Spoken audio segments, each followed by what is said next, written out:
afternoon, everybody. There, maybe that's a little bit better. The light a little bit more closer. But welcome to your beautiful fast Friday afternoon Devo, the last Daily Bread passage for the month of September. Friday, September 30th, 2022. Episode 858, Part 2. Today we're going to be learning where to turn from Jennifer Benson Schuldt, Schuldt. I don't know how to fully pronounce that name, but I do it the best way I can. So if I butcher it, I'm sorry. But everything is derived from Isaiah 30, 12 through 18. So if you're excited about this one, smash the like button.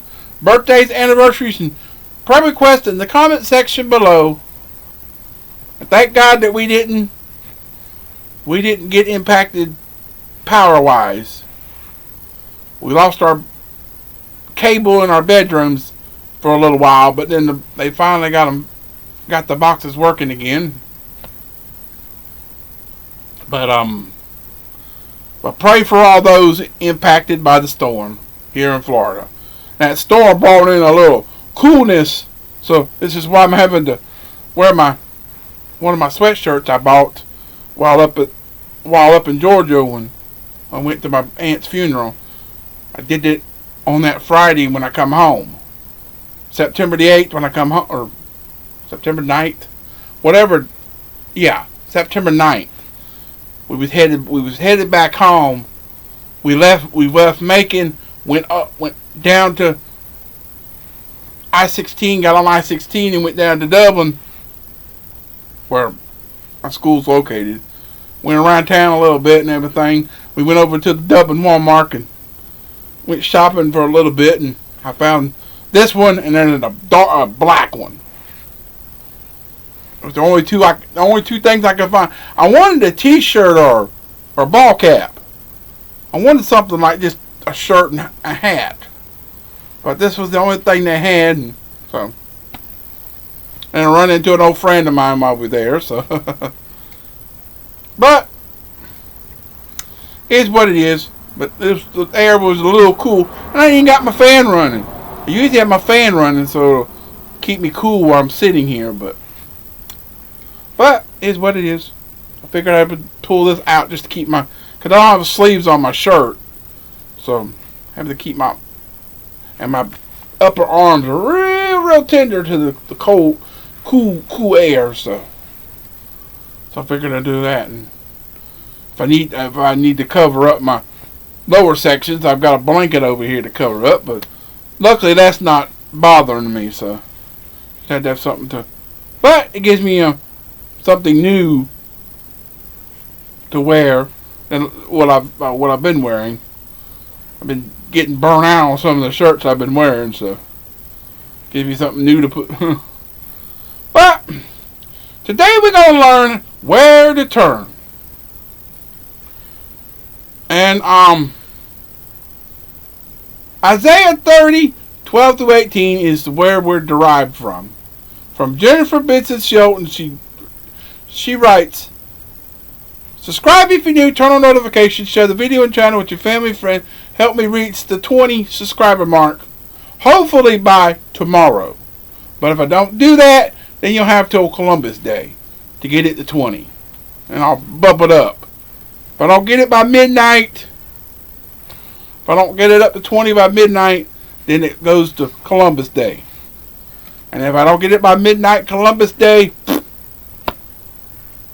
then they'll bump it to Halloween. So that's just my plans, but if you'll do that for me, I'll greatly appreciate each and every one that helps me reach that point. So where to turn? Jennifer writes, everyone in high school admired Jack's easygoing attitude and athletic skill. He was happiest in midair above a half-pipe ramp, one hand holding his skateboard, the other stretched out for balance. Jack decided to follow Jesus after he started attending a local church. So up to that point, he endured significant family struggles and had used drugs to medicate his pain. So for a while after his conversion, things seemed to be going well for him. But years later, he started using drugs again. And without proper intervention and ongoing treatment, he eventually died of an overdose. That gets me. If you're a Christian and you get hooked on drugs, or you were hooked on drugs, you get off of them, then you backslide, start using them again, and like he said, or like it says, he died of an overdose. Do you still be forgiven and go to heaven since you were a Christian, but yet you backslid and died of a drug overdose? Are you still going to heaven with that? That's a question I'll have to ask this weekend at church if I think about it. So it's easy to turn back to what's familiar when we face difficulty. When the Israelites felt the distress of an upcoming Assyrian attack, they crawled back to the Egyptians, their former slave masters, for help. Isaiah 30, 1-5. God predicted that this would be a disaster, more or less. But he continued to care for them, although they made the wrong choice. Isaiah voiced God's heart in verse 18 of today's passage. The Lord longs to be gracious to you. Therefore, he will rise up to show you compassion. So this is God's attitude toward us, even when we choose to look elsewhere to numb our pain. He wants to help us. He doesn't want us to hurt ourselves with habits that create bondage. Certain stanzas and actions tempt us with a quick sense of relief, but God wants to provide authentic healing as we walk closely with Him. Amen? Hey, book. So why is it important to recognize God's grace in times of failures? And how can you better mirror God's faithfulness in your relationship with Him? Show me some examples on those questions by putting Q1 and Q2 in the comment section and leave your response. But ponder those questions by saying this phrase should be on the bottom of the screen, and I'm sorry for the last 2 days. They're not up. They're not fixed. I went in yesterday morning. I went in, was putting them in there, and somehow or another, the one got. I've been sitting there for over 24 hours. The video has been uploaded, and then I go in, and the daggum thing, I go list the subtitles for it, and it doesn't want to go through. And then I forget to go back and do it to make sure it went in. Well, then I went back to the one for the day before. It was in there. I backed it out to fix it, and then it didn't want to let it go back in there again. That's the first time that's ever happened. Because when I put it in, when I set it in there as a draft, it'll go in there, then it messes it up. So I'm trying to back it up to fix it, and then it blocks it from getting fixed. So now I got to go back to that one and fix it again, if it'll take it. And then I got to go. I'll probably go and get the other two fixed. So you'll have to go back to those 2 days and to see those phrases like they should be. But you probably have to do the same on this one. So you have to come back at a later date to see it. So this is the first one in the session. So, but say, dear God, please set me free from sinful patterns. Help me to turn to you when I'm tempted to find relief in something else. So your Bible reading today is Isaiah verses 9 and 10 and Ephesians chapter 3. So oh man. So that is the last one of the month of September. Coming up tomorrow for your first Jubilant Saturday, beginning of the first weekend of October, Saturday, October 1st, 2022. Episode 859, Part 2. We're going to learn how to look at the fruit from John Blase, Blase, and derived from Matthew 7:15 through 20. So, stay tuned for that. I'll get to that in just a few minutes, but you'll see that one tomorrow. So, without further ado, I love you. I appreciate you. Thanks for watching. Hope you enjoyed it. Keep on keeping on and trusting God, and He'll keep you safe in all you say and do in 2022 and beyond. And until later, peace out, everybody. So long, farewell. Have a great rest of your beautiful Fast Friday afternoon. Come back tonight for your final